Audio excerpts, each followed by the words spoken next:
What is going on, my people? Welcome back to the channel for another album review. I'm your boy Nassim the Dream. If you're new to the channel, just go right on ahead and hit the subscribe button and hit the bell as well to always keep notified on my newest content. And today I will be reviewing the new Jack White project, Fear the Dawn. This is the fourth full-length project from singer, songwriter, multi-instrumentalist, producer, and former frontman of the band White Stripes, Jack White. Following this record, we have the not-so-highly acclaimed Boarding House Reach, condoning of influences such as blues rock, and even some experimental rock too. So Fear the Dawn is actually the first of two planned LPs that we're supposed to be getting this year. So I guess the plus side of getting two records, if this one happens to bomb, there's also a redemption record to follow it up. Honestly, with the teasers that we received so far, I wouldn't put my money that this record would really bomb. On the contrary, I bet against that instead. To start off with, I'm really impressed with this record so far is that White is really working mainly independently on this entire LP for most of the work. And the other thing that I think is very odd about this, with him mainly condoning most of the work going into this newest record,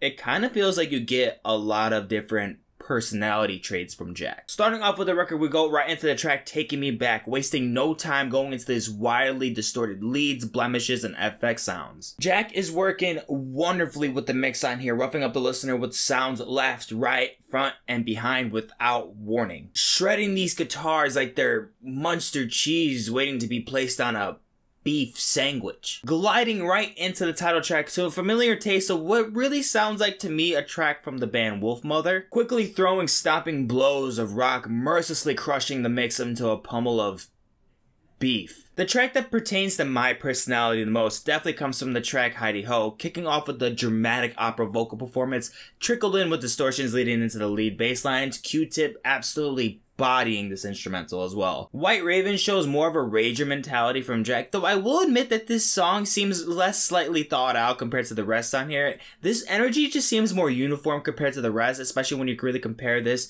to the start of the record. It just really feels less enthusiastic to me. So far with this record, I would really say that I am very impressed with what Jack has to offer, and mainly with the productivity of the album as well. There's also very small details quickly making its way across the spectrum into the stereo shaping on here, the capturing the attention once again to reassure all the ears are paying close attention to the mix. I am having a good time on my play so far, but I will say even with the great traits that the project has to offer so early into the play, the writing for a couple of songs isn't exactly as immaculate as some of the other explosive tracks on this list. But we do dive in back to the interesting aspect of the record, going into the weird outgoingness with the song Into the Twilight. There's just so many odd vocal snippets placed onto this random point that are just dazzled with tremendous melodics from Jack's singing. There's also some unexpected new metal influences trickling into the experimentals on here with the track What's the Trick, crushing with distortions depleting right into the mix. Morning, Noon, and Night reminds me a lot of what you would really hear from the 70s metal tune, mainly with the song structure and the arpeggios, color patterns. And like with this past LPs, we do see a lot more blues rock still going across this LP, but I feel like it's the strongest onto the closer track, Shedding My Velvet, with a hint of grunge to the tune as well. I will note though, that there is something noticeable about this record when it starts off with a pretty adrenaline rushing movement for the most part,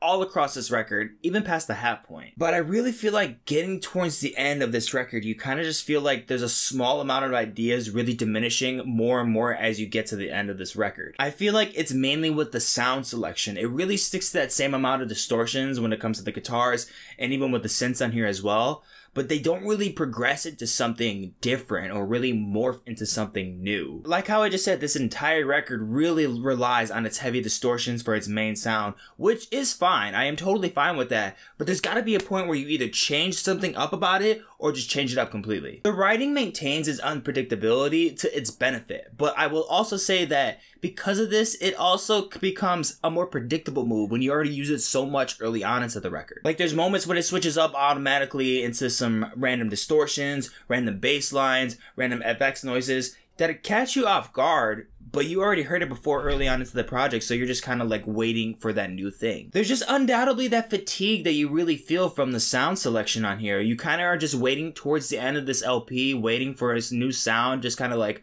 okay, what else do you got? That's it?